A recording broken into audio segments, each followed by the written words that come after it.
player looked a sure bet. It was amazing how I putted. My daughter was with me, and I could always see her sitting on the green. She was so nervous, and the putt would go, and I'd look at her face, and you could see she was so relieved. I just continuously did that and had a 5-shot lead going into the last hole. And then I remember hitting the ball up against the clubhouse.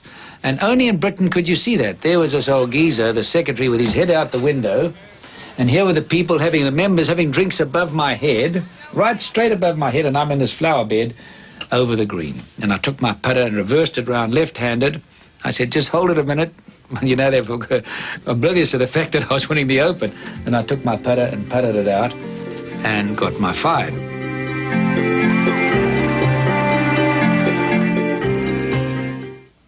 The big names. Then a new young champion arrived who won at his first attempt playing a links course. 75 was the first year I played in the Open Championship. I was told that Carnoustie was the toughest golf course of all the golf courses, which it is. I went over there with just a little bit of hesitation that I didn't know how to play golf very well, but I ended up prevailing on a tough day and a tough playoff with Jack Newton. This was to be Tom Watson's first Open of many. I played my first Open was at Carnoustie in 1975, and in '76 it was not much pressure for me then because nobody knew me, and obviously there was no much experience there. In fact, I didn't have a professional caddy. My caddy was a policeman. Ballesteros, needing 4 to tie Nicklaus for second place, played a majestic shot at 18, which would confirm him as a future force to be reckoned with.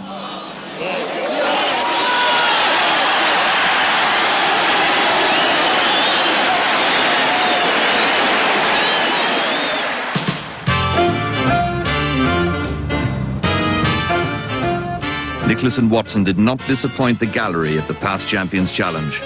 They were paired together, as in so many closely fought battles over the years, and their deep admiration for each other was apparent to all.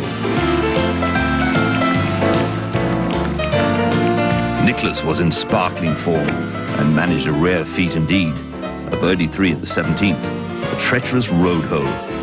Perhaps as the two golfing giants strolled the course together, they recalled moments from their duel in the sun at Turnberry in 1977, which is generally regarded as the most dramatic championship ever played. The sun and the clouds of dust were really a part of the atmosphere. The fans were beet red, the shirts were off. The crowd was very restless. They were waiting for something to happen. And by George, they got it. Watson holed his putt at the 8th hole to draw level, and from then on the pair matched each other shot for shot. We were both standing, leaning on our drivers, Jack to my left, me to his right. And without looking at him, I said, "This is what it's all about, isn't it?" And without looking at me, he said, "You bet it is." The one mistake I suppose I made was missing about a 6-foot putt at 17, which was the 71st hole of the tournament for birdie, and giving Tom the lead. Last hole, I elected to take a 1-iron off the tee, which I thought was the proper play. I pulled a little bit, being just skinned by the left bunkers, and so I had a fairly short iron into the hole. Jack elected to hit a driver, and to this day I don't understand why. I can't remember what I played off the tee, whether it was a driver or 3, would be the way I hit it. I hit it to the right. I meant to hit it for the left. I hit it through the fairway and just short of hitting some gorse bushes. Watson then hit the shot of his life, which, given Nicklaus's lie, would surely secure him victory. He had a lie in deep grass about this deep, and it was right up against the gorse, but he had a swing. Thank God he was right-handed. I bet the only person who could play the shot was Jack Nicklaus. And now the crowd just ran by us. It was a mass. It was like the beginning of a marathon. And My caddy, Alfie, at that time said, "Well, you've got him now, mister." And I said, "Alf, he's going to make this putt." And Alf turned around to me, he looked at me, he said, "That'd be nuts." Obviously, I only had one chance, and that's to make the putt. And I made the putt.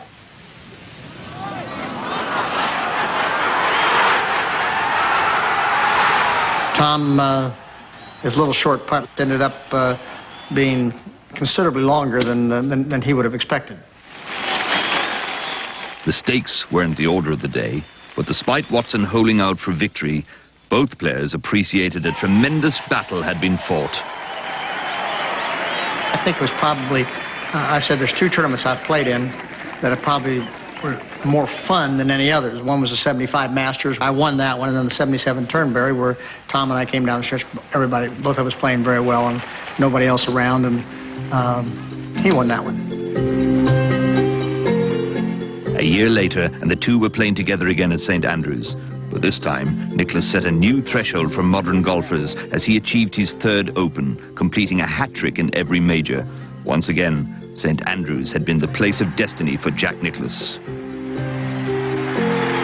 Yeah, I think it's St. Andrews is obviously a special place in golf and a special place for me. And to come back at St. Andrews in '78, and I hadn't, let's see, after losing in '77, to come back and then win, yeah, it was very special. He may have 3 victories, but with 7 second places, does Nicklaus feel the tally should have been higher? No, I don't think I deserve any more from the British Open. I mean, I won 3 times. I had an awful lot of opportunities to win. You know, I just didn't. And I think that's probably either my inability to get it done or somebody else playing better. Whatever it was, it's what I did. And, you know, sure, I'd like to have more wins at the British Open, but I didn't. And three's not bad, I suppose, when you add it all up.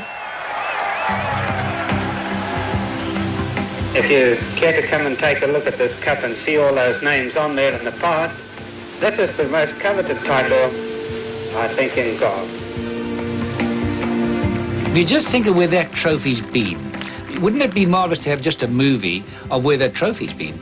And I was one who nearly lost it. Now, can you imagine losing the Open trophy? Well, I think the most important thing it's meant to Tony Jacklin is that his name's always going to be on that cup. Nobody can rub it off.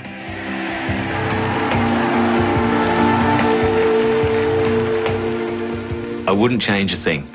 Put my name on the claret jug and I'll walk away. I'm happy. In the end, nobody can ever take that away from me, being a major championship winner. Nobody can ever take that claret jug that's sitting in my house away from me. Giving the trophy back, it was tough. You know, you've had it for a whole year and keep polishing it every day, and it's a lovely trophy, and to hand it back, you kind of, oh, I wish it was kind of staying in my house, but... That's where you won them, Coach. Won them, Mum and Dad.